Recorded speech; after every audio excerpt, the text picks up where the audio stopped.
Hello everyone, welcome to Karma Education. Let's start our new session, Practice with Me, Set 6. In this session, we will discuss some questions regarding research. Question number 1. A research hypothesis is generally converted into null hypothesis because option 1 it is safer, option 2 it cannot tested statistically, third option it is a general statement, and fourth option is it is a vague statement. The answer is it cannot tested statistically. Now I will explain this why a research hypothesis cannot tested statistically. A research hypothesis is generally tested through scientific method, that is descriptive, explanatory and exploratory. Suppose in a 1,000 population you take 3 tests each of having 100 samples and find literacy rate 79%, 86% and 88% respectively. After that you find the correlation between these 3 tests. Now you find a statistical relationship between samples. This variability in 3 samples is called sampling error, right? So, to check the statistical relationship among samples is reflected or not in the actual population, we need to use null hypothesis. Is it clear? So, to check the statistical relationship among samples is reflected or not in the actual population, then only we need to use null hypothesis. Okay.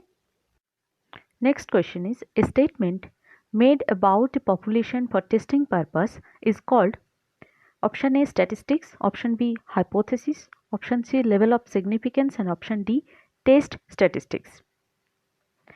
The answer will be option B, that is hypothesis. Hypothesis is a statement which is made from a population in general. It is then tested and correspondingly accepted if it is true and rejected if it is false. That's why the answer will be here option B, that is hypothesis. Next question. The hypothesis in research usually formulated on the basis of option 1 setting up relationships between 2 or more than 2 variables, option 2 identification of variables and their nature, option 3 reading research articles, and option 4 holding conversations with senior researchers. So from the given options, obviously the answer will be the first one, that is setting up relationships between 2 or more than 2 variables, then only we can formulate hypothesis in a research work.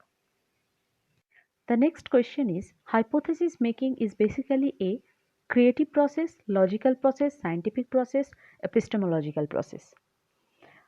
There is no fixed knowledge behind hypothesis formulation, so it is not epistemological process. Then hypothesis can be tested by scientific process, but hypothesis making is not a scientific process. We can say that hypothesis is as presumptive process. It is not in any assumption. It is not an assumption, right? Assumption is a logical process, but presumption is not a logical process. So, hypothesis is not a logical process.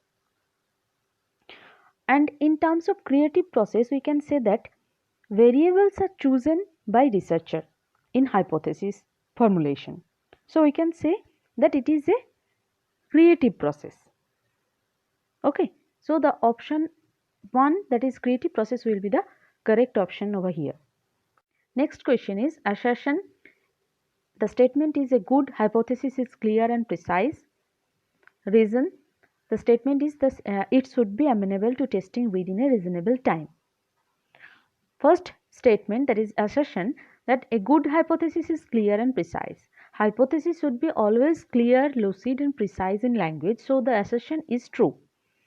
And in terms of the reason, hypothesis testing should be completed within reasonable time. This is also a true statement, but it is not correct explanation of assertion that is a good hypothesis is clear and precise. Hypothesis should be clear and precise in language, as well as it should be tested within a reasonable time. So the answer will be both A and R are true, but R is not correct in explanation of assertion. Hello everyone, welcome to Karma Education.